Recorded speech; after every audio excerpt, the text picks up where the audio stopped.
Salut amis bipèdes et bienvenue dans Le Grimoire, un voyage en plusieurs saisons dans les plus grandes périodes de l'histoire.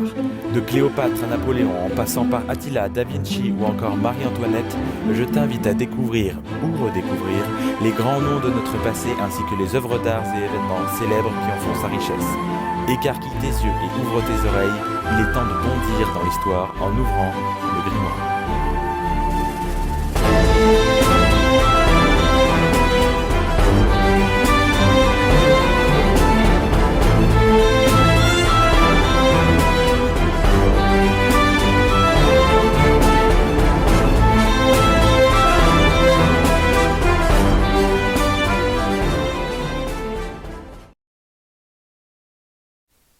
Nous sommes en 1418 à Florence, au nord de l'Italie, une ville-État en pleine effervescence qui équivaut à l'époque à notre Silicon Valley d'aujourd'hui.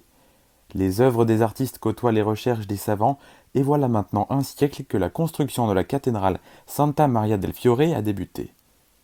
Néanmoins, il manque le plus important, son dôme. Filippo Brunelleschi renfonce son couvre-chef et ajuste les derniers détails de son nouveau système de grue. « Les bœufs sont bien attachés, prêts à soulever les pierres jusqu'à la coupole !» lance un ouvrier. L'ingénieur et architecte n'a désormais plus qu'à vérifier la fixation des derniers engrenages. Le but étant de ne plus avoir à dételer les bêtes pour les futurs allers et retours des pierres. Grâce à ce système innovant, Brunelleschi obtiendra plus tard le tout premier brevet de l'histoire au profit de la transportation du marbre sur l'eau. À côté du chantier pharaonique de la cathédrale, les quelques 50 000 habitants de Florence animent avec énergie les rues et les grandes places. Mais mon bon ami, cette scène de vie n'a pas toujours été présente. Par le passé, la peste noire apparue en 1347 a fait des ravages dans la ville qui sera le futur berceau de la Renaissance. Seuls 20% de la population a survécu. Logiquement, les richesses ont alors été redistribuées et les familles fortunées ont fait leur apparition. Bien qu'un peu glauque, je te l'accorde, c'est pourtant grâce ou à cause de ce contexte que le désir d'une renaissance va frémir dans le cœur des hommes. Après ces jours sombres, le temps est venu de changer notre vision à jamais. Au XIVe siècle, l'homme est ainsi sur le point de renaître de ses cendres. Bien que sa période soit impossible à délimiter précisément et peine à faire consensus, la Renaissance italienne s'établit de la fin du XIVe au début du XVIe siècle, soit une période d'environ 150 ans.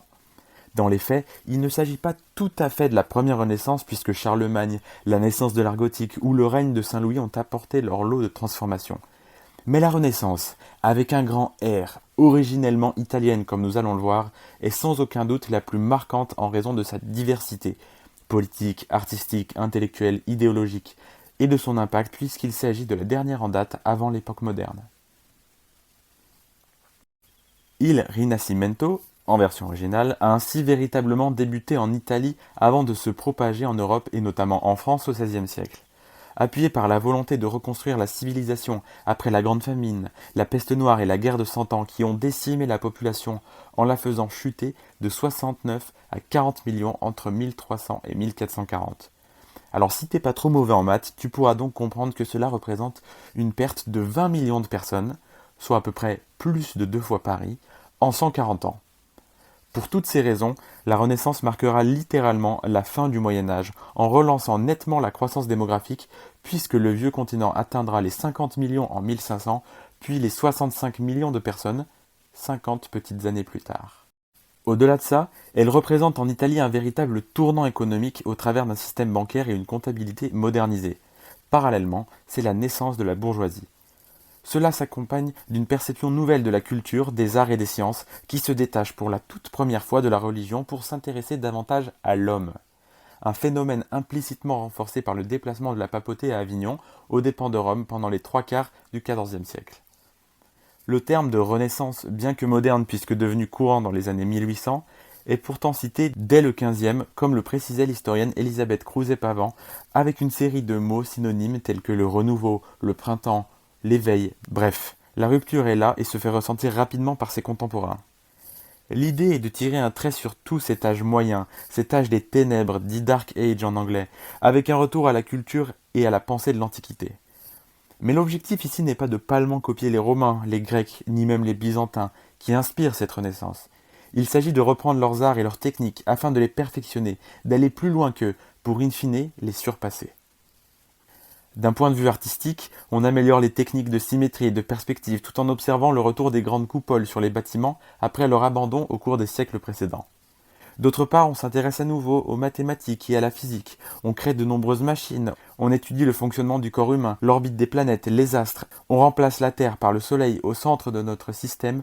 La cartographie de notre monde s'agrandit grâce aux grands navigateurs. Et les iPhone 11 Pro de l'époque sont les toutes premières montres.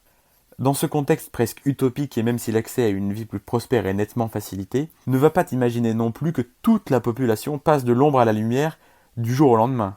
Seules les plus hautes sphères de la société, à l'instar des architectes, les Steve Jobs de l'époque, bénéficient de tous ces changements, puisque la majorité du peuple poursuit en effet un quotidien plus ou moins similaire à celui du Moyen Âge. Malgré cela, la Renaissance tire incontestablement l'homme vers le haut, grâce entre autres à l'essor du commerce de la soie, des colorants et des épices via les routes de l'Orient. Les cités marchandes italiennes s'enrichissent et voient leur indépendance s'accroître. En d'autres termes, les républiques dites oligarchiques, lorsque le pouvoir est détenu par un petit groupe de personnes, prospèrent. Et logiquement, les rivalités apparaissent petit à petit entre elles avec une compétition d'arts et de connaissances en figure de proue. Cette période fastueuse donc nous fait découvrir des noms familiers de tous, tels que Machiavel et Pétrarque en littérature, Raphaël et Michelangelo en sculpture, ou encore Botticelli et Verrocchio en peinture. Le tout sans oublier Leonardo da Vinci, icône à lui seul de son époque. Mais si ces nombreux artistes sont encore célèbres aujourd'hui, c'est sans conteste grâce au mécénat des plus riches. Comme je l'ai dit plus tôt, chaque grande famille souhaite se targuer d'avoir les plus belles œuvres d'art en sa possession. La mise de côté de la religion comparée au Moyen Âge amène un individualisme plus présent, comme le témoignent très bien les nombreux portraits de l'époque. Mais attention mon petit pote, la religion est toujours aussi importante, mais le développement des réflexions de l'homme prend une place non négligeable aux côtés du catholicisme en faisant parfois fusion avec lui, comme l'illustre d'ailleurs très bien le célèbre David de Michel-Ange, qui représente un homme à la manière d'un dieu. Comparé au Moyen Âge où l'homme n'était qu'un pêcheur, alors attention pêcheur au sens de pêcher, pas les poissons, on est d'accord, la Renaissance place désormais l'homme comme la créature de Dieu, faite à son image, puisque pourvu de raison et de force, en d'autres termes, l'homme est quasi divin. Une prise de conscience que l'on doit sans doute en partie à l'apparition et l'utilisation du miroir en verre. Les hommes se regardent eux-mêmes d'une manière bien plus nette que dans l'eau pour la première fois. C'est l'apparition des selfies avant l'heure en quelque sorte. Aux côtés de ces artistes iconiques de la Renaissance italienne se trouve donc le pouvoir, soit les villes italiennes et leurs familles respectives. Les banquiers Médicis à Florence, qui comptèrent jusqu'à 10 filiales bancaires de Rome à Londres, en passant par Genève ou encore Lyon. Les controversés Sforza de Milan, arrivés au pouvoir par opportunisme et l'argent. Les sulfureux Borgia de Rome, prêts à tout pour obtenir ce qu'ils veulent. Trois grandes dynasties, parmi tant d'autres à l'instar des Doges à Venise, des Montefeltro à Urbain ou encore des Gonzague à Mantoue. La Renaissance italienne qui lance dans sa course la Renaissance d'un point de vue plus général est une période incomparable.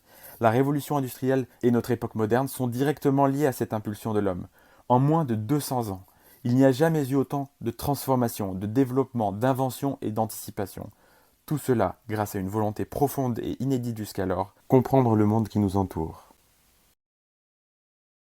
C'est donc dans ce contexte si riche que je te propose de plonger avec moi au XIV, XV et XVIe siècle afin de découvrir ou redécouvrir la Renaissance italienne.